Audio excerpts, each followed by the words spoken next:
mala waa laga fiican yahay qof bini aadam inuu isagu iska warramo weligiis ma warramin intaan noolaa nin badan baa ama tv ama qolo jaraa'ida ama qolo raadiyo waa ii yimaadeen waa ku waraysan weligeyna war ma bixin weligeyna tv ma tegin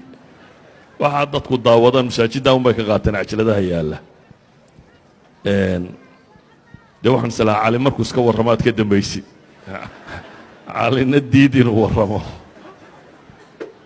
marka wax badanoo idin sheego runtii ay idinku kordhinaysaana ma jiro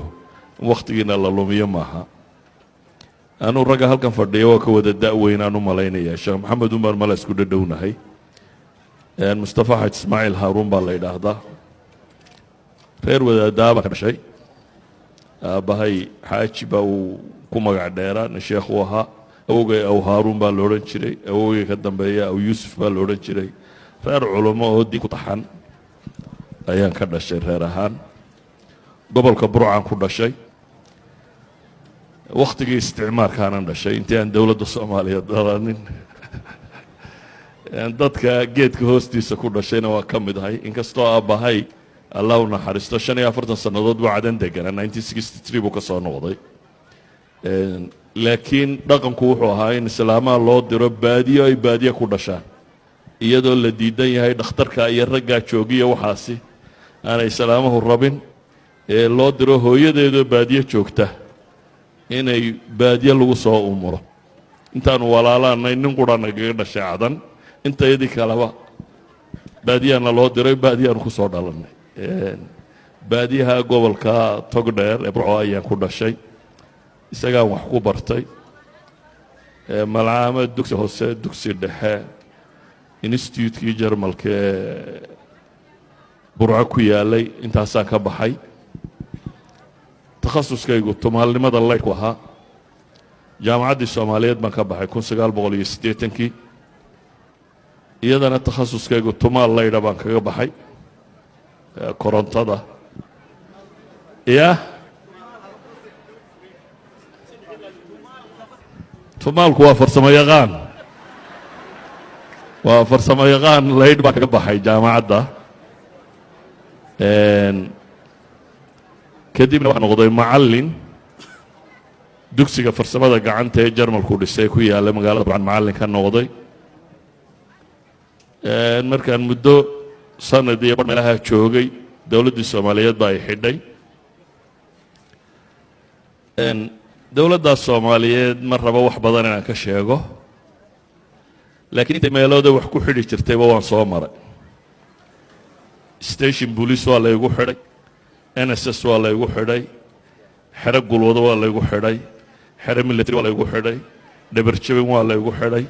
jeel waa laygu xidhay weligeyna maxkamad layma tagin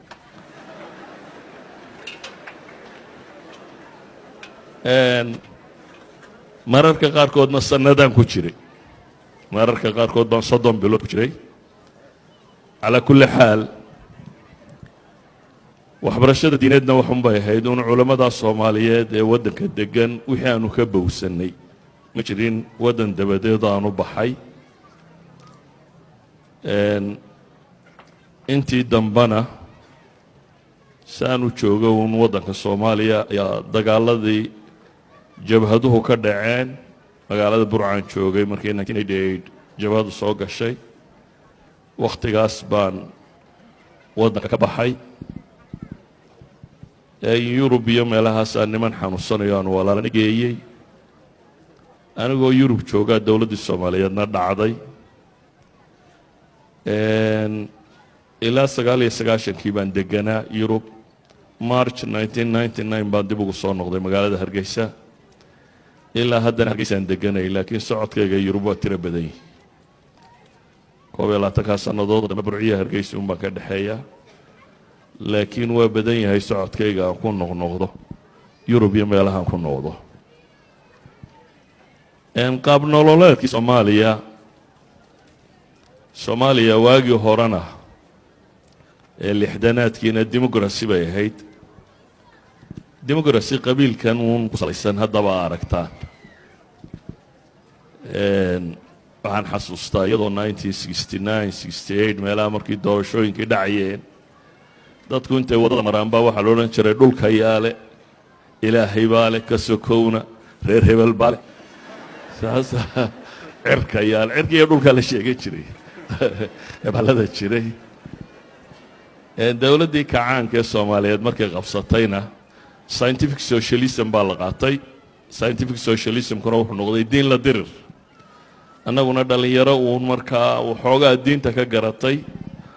oo aan sistamkaa ku qanacsanayne hortaagan baanu ahayn ma jirin cilmigu sidanuu hadda u faafsan yahay oo dowladdii soomaaliyeed waxay lahayd censorship aan ogolayn kitaab aan dowladdu ogolaanin waddanka ma soo geli jirin waddankuna sidan uu iminka isaga furaya isagama furayn diyaaradaha dibadda ka yimaada only xamaroo ka soo degi jirtay lama ogolayn waddanka inta kale diyaarad dabadeed inay ka soo degto isaa daraaddeed wax kasta oo waddanka soo gala censorship faafreeb wax la yidhahdo soo mari jiray marka kutubtu almost mamnuuc bay ahayd haddaan qiso idiin sheego 27 anigoo dumar tafsiir u dhigaya habeenkii baan dhigi jirnay guri madow habeenku markuu dam noqdo ayaad guri tegaysaa dabeetana halkaasaad waxoogaa dhowr dumaroo la soo ururiyey tafsiir ugu akhriyaysa tafsiirkan haystee markaa waxaa kitaabkan jalaalaynka la yidhaahdo jalaalaynadii waagaa dadku haysteen iskuma rakibnayn ee waxay ahaan jireen dhowr xaashiyoodba way isku jiri jireen dabeetana gal sare buu leeyahy ku daboolan habeenba labada xaashiyood adigaysaad kala baxaysaa oo 12,000 oo mujallad ay ku jiraan yacni jaaniska sida tan ee qofku research samayn kara wax baxthii kara